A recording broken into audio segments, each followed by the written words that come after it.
So since we've been in Canada for a little while, I've been hearing a lot from my family about last winter when they went through that big ice storm and it knocked out all their electricity, some people for 2 to 3 days. Nobody had anything, no use of any power, they couldn't charge their phones, had no lights. Couldn't even run their furnaces because even gas furnaces have electric fans. And as you guys know, one of my specialties and favorite things to pursue is off-grid systems that will keep people protected in the event of power outages. Whether you're living in an RV or on a boat, off-grid cabin, or a house. And right now we're at my sister's house, which is 150 years old, and they have no protection against the exact same problems I'm talking about. They had the same problems last year. All their neighbors went down and they ended up having to go over and help people that couldn't communicate, like older people. They were disabled and couldn't communicate with anybody because they couldn't even charge their phones to call them on the phone. So I thought, well, this is my specialty, so I'm going to contact some of my manufacturers and see if I can get some things that can help some of my family.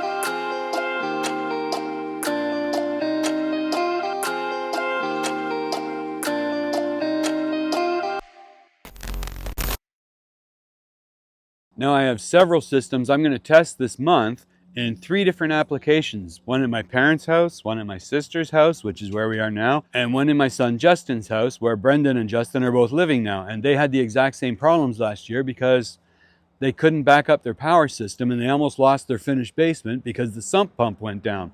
Something simple that most people don't even think about, but we can correct with something simple like one of these. And I've been working with EcoFlow for a while now, as you guys know. I used to have one of their bigger systems on my boat. It was a little bit too big. It was portable, but not quite portable. So I wanted something that they could use at my sister's house that would be portable. So in the event of any emergencies, if they had any neighbors that needed help or anything like that, they could just pick the system up and take it with them and go render assistance while still maintaining their own backup power supply at their own house. So this is what EcoFlow has sent us, is one of their new Delta 2 Max. And we're going to have a look at it today. So we're just opening up the box, see what's inside, and then we're going to do a little testing on it and see what we can actually do around this house that can help them. Hey, buddy. You going to help Daddy? Yeah. Okay, you hold that, please. All right, let's open this guy up. Now, remove the packing foam. And there we are. Okay, we got our quick start guide. We'll have a look at that shortly. And inside we have the Delta 2 Max. Now this system is a full 2 kilowatt hour system, whereas the Delta Pro that we used to have on board was a 3.6 kilowatt hour. More power, more reserve capacity, but a lot more weight. And it was a lot heavier and a lot harder to be considered easy to just move around, especially on your own. Okay, I wanted something that they could just pick up and take with them, and that's what we're looking at here, except it's stuck in the box. All right, let's put it down here. There we go. Wow! You're sorry, Chief. There's our control panel out front. And while these still have weight, it doesn't really matter the size. If you're going to have anything with enough power to actually back up your residence, it's going to be at least 2 kilowatt hours, which this piece weighs about 50 pounds. Okay. So that's about the same as a 5-gallon bottle of water. That's the limit of what most people can carry on their own comfortably. And as you can see, it wasn't any problem. Yeah, I'm getting up there in years too, but I can still take it out of the box and move it, no problem. Now, what they've sent to me is a 3-piece system. So we have the Delta 2 Max and a secondary battery with another 2 kilowatt hours of reserve capacity. So this is going to double their capacity and give them a lot more freedom during power outages with extra reserve power. So this is going to give a total of 4,000 watt hours, 4 kilowatt hours of overall capacity. Now this one doesn't weigh quite as much as the other one because it is just a battery. So it doesn't have all the weight of the inverter or anything else. Here, hold the box, buddy. Okay, you ready? There we go. Okay, I got it. You pull the box. Goodbye. Just like the Delta Pro, it has the connection cable for the spare battery right in the lid. along with the start guide. Okay. Okay, so we got that on the bottom, and then we put this one on the top. Now we have a stackable unit. Our interface will be on the front, all of our hookups and our power is on the back. Well, yes, of course, you can't have a solar generator without a solar panel. So what they've sent us here is actually a 220 watt bifacial portable solar panel. That means it has solar panels on both sides, actually. Now, hold it. Okay, that needs to come out and lift it. There we go. Let's see what's inside the accessory box. So yes, this is for recharging it because of course you can still recharge it from grid power. And that's what we're going to be using it here for primarily, is a backup to grid power. So this will be plugged in somewhere and they'll have their important accessories plugged into it. So if the power cuts out, they don't lose their computers, the TV, maybe the fridge, things like that. It'll be able to keep those running for a considerable amount of time. How much time? Not sure yet, but we're going to test some of that as we go. But yeah, we're going to plug this in. We're going to have to get it charged up. And then we're going to do a couple of discharge tests just to cycle the battery and see how that goes and what kind of actual capacity we get out of the full system. And then we'll start looking at our applications. I'm really looking forward to seeing what they've got in their new line of foldable panels, because this one is supposed to be bifacial, which means it's going to charge from the front and the back. So if you're trying to put it on a bright surface, whether it's sand or concrete, pavement, anything like that, you'll actually catch reflected sunlight off the back of the panel. And it has its own kickstand built in as well. Cables are on this end, so I assume it unfolds this way. And there's our primary face. Wow, very nice. It's big. So wow, yeah, that's a big one. Yeah, wow. 1, 2, 3, 4 faces, 220 watts. And you see how it's got solar on both sides. Yes. So we're going to set that up on the grass there soon just for a test. But right now we'll keep it all folded up and safe here, and we'll get to our testing. Okay, so we got it plugged in here, and you can see we've got the connecting cable between the spare battery and the primary unit. Got the fans for cooling the primary unit. Our display is on. We're at 31% and 29% on the spare battery. Both of them turned on. We're plugged into grid power. So it's charging at just under 1600 watts and outputting 600 of that to the spare battery. So now we're just going to let that sit and charge, and we'll come back tomorrow and start testing. Okay, so everything is ready. Charged up at 100%. We've got our meter fully reset. So it's at zeroed out, ready to go. So now we can plug in our fireplace that we're going to use as a power drain. And that's this guy here. Okay, fan just turned on. Now we check here, and it's drawing 1350 watts. Oh, some of that is coming from shore power. We need to disconnect that. Okay, so now there you go. We're drawing 1488 watts, 600 coming from this auxiliary battery. So we're drawing, yeah, just under 1500. And now we wait and see how long it takes for it to drain and how much power we actually get. Fireplace is still running.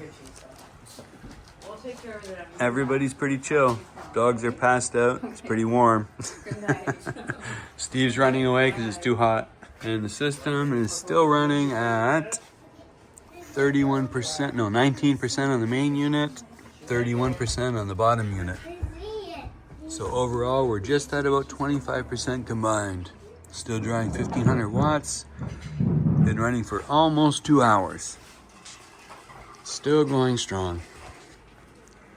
And we'll see where we're at very soon.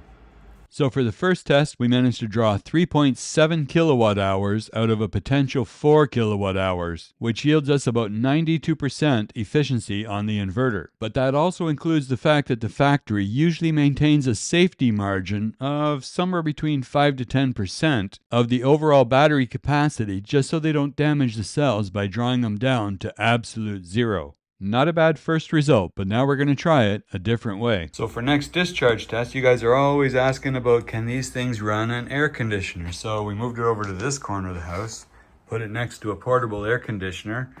We're going to turn that on. We've jetted the heat outside. And the unit is now, let's see, should be at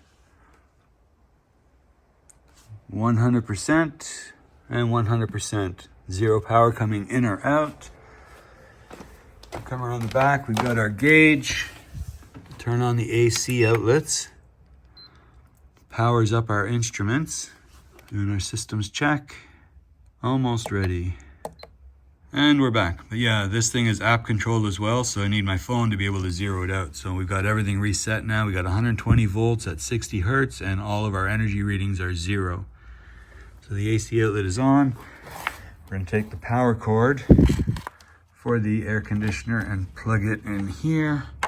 Now we go over to the air conditioner and turn it on. And we're gonna set our temperature down. So we've got a nice sunny day. And as you can see, it's pretty warm. We've got our solar panel set out here, ready for next test. So we got dual of the 2 solar panels wired in series, and with the wire run inside the house. But as yet, not connected. That's for the test after we discharge. So first we're gonna do our discharge test. And you can see it's drawing 1100 watts. And 540 of that is coming from the second battery, as you can see indicated right there as well. So we're at 99%, still at 100%. You should see the same readings are similar back here. And you can see 1180 watts, so 10 amps at 120 volts. And our kilowatt hours is just starting to accumulate there now, so 0.019. We'll let that run until the battery gets down much lower and then see what we got. Yeah, as you can see, the system is operating in standalone mode. There is no AC power connected anywhere, only the plug directly to the air conditioner. And it is powering that air conditioner, running very cool air that is nice and cold perfectly and with no problem at all. Drawing 1200 watts. 570 from here, 570 from here. So about 1200 combined. So far so good. Well, they've been running for about 5 minutes now, so the fans are on, but I have to put my ears right up to this to be able to hear them. I don't even know if you guys are going to be able to hear them, they're so quiet. It's very hard to hear over the air conditioner, which of course is much louder. Yeah, these are very, very silent machines, that much is for sure. Well, just a quick update. It has been running for just a few minutes short of 3 hours. Air conditioner is still putting out full speed. Nice and cold. The device is at an average of, well, 13% here, 20 there, so about 17%. And it's still drawing the same, just under 1200 watts between the 2 batteries. And our total power output so far, after almost 3 hours, we're at 3.11 kilowatt hours. So it'll be interesting to see what the final number is when it's finished. But it should be done within about 20 minutes, I would think. Just watching and waiting. I'm surprised it went this long. It's working really good so far. We are in the final stretch. Both are at 1%. 1 and 1. Still drawing full power. And we are at 3.69. Almost.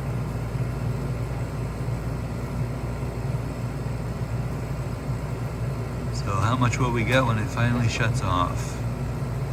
It should shut off just about any minute now. There we go. End of story. Perfect. Okay, everything just shut down. 0%. Okay, both units at 0 and 0. Gonna plug it back in to start recharging. Reset the gauge to full zeros, so everything is zeroed out. And we plug it in. Okay, so that's plugged in. Should hear the battery charger start waking up and turning on. And yeah, you can see right there, starting to ramp up. And now we'll see how much power it takes to actually replace the full 4 kilowatt hours between the two batteries from the AC outlet right there. I was going to test the recharging with the solar, but as you can see, we've already missed the sun as it's gone around the side of the house. So we'll have to pick that test up tomorrow. But I'm looking forward to seeing what these panels actually put out in pure sunlight. And I've just finished topping up. So both units back to 100% and using about 4.66 kilowatt hours to recharge. Gives us about a 78% round trip efficiency for both units. Okay, so it is the next day and we're getting back to the testing, this time using the solar panels. And for lucky, we have very good sunshine today.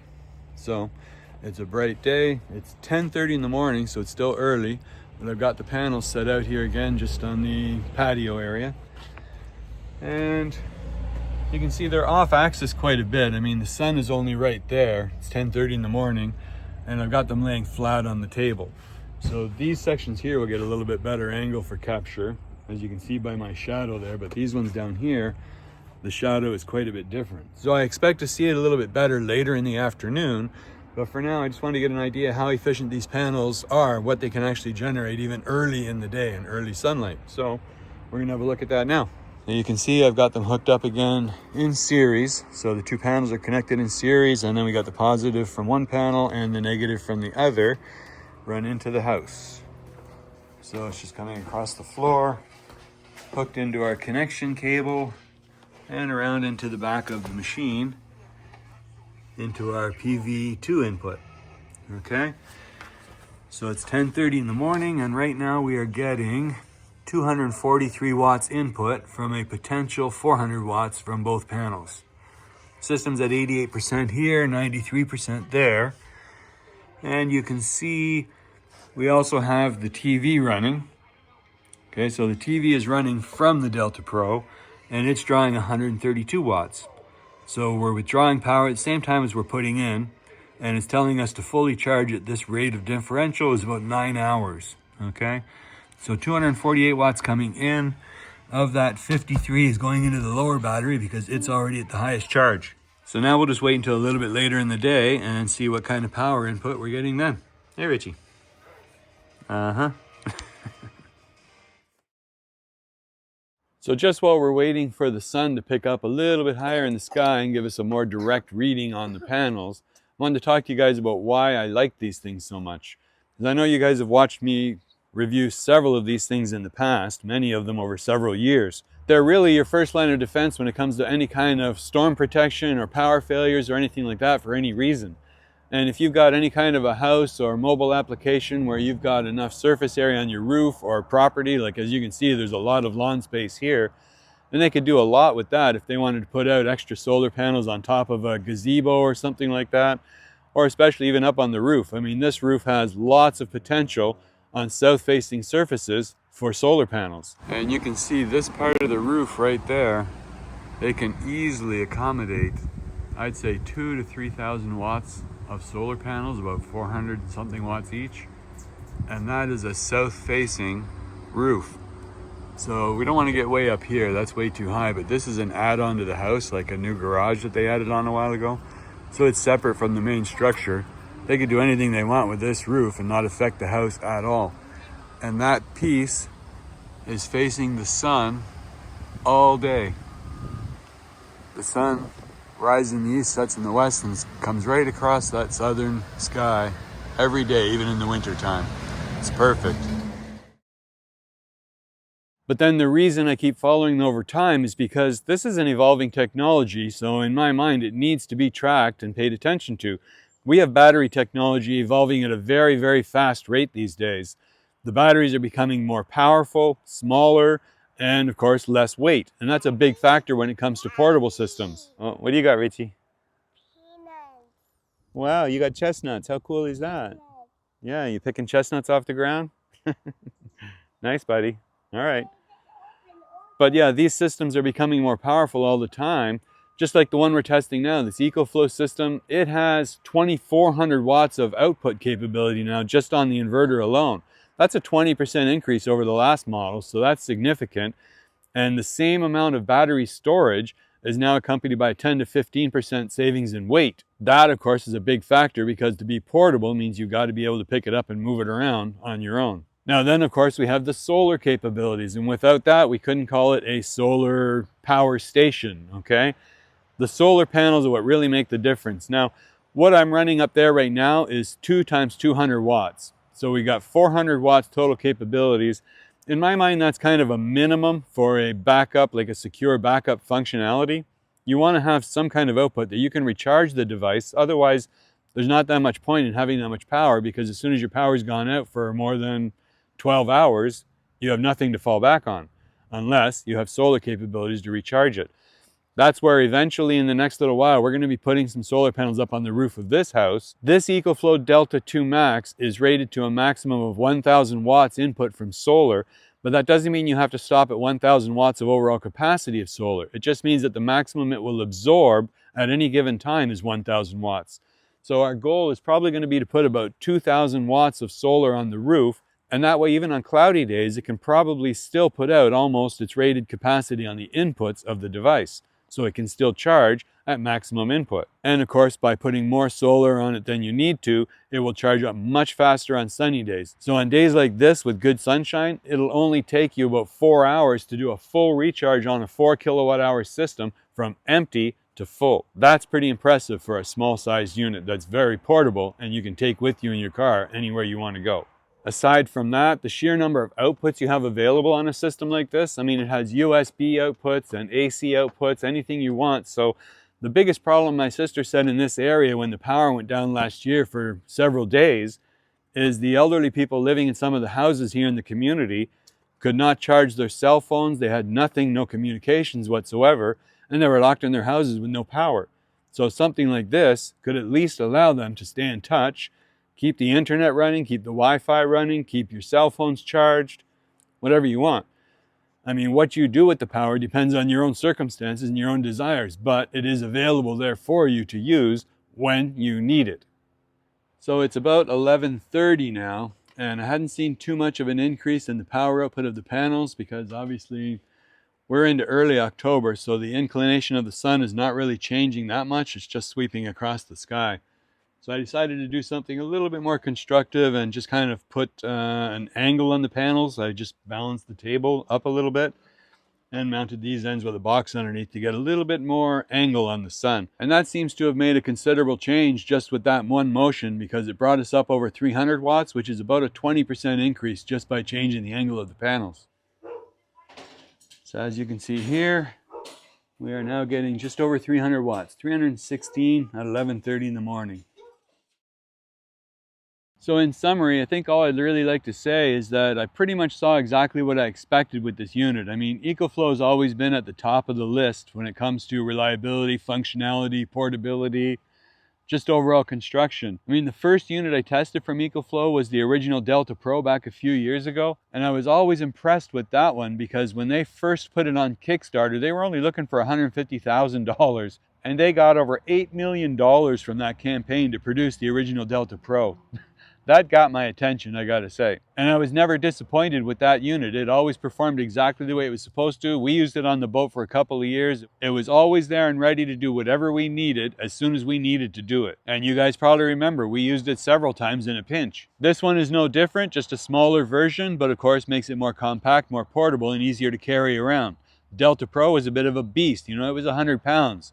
These are in just under 50 pounds and about 35 to 40 pounds, I think, on the spare battery.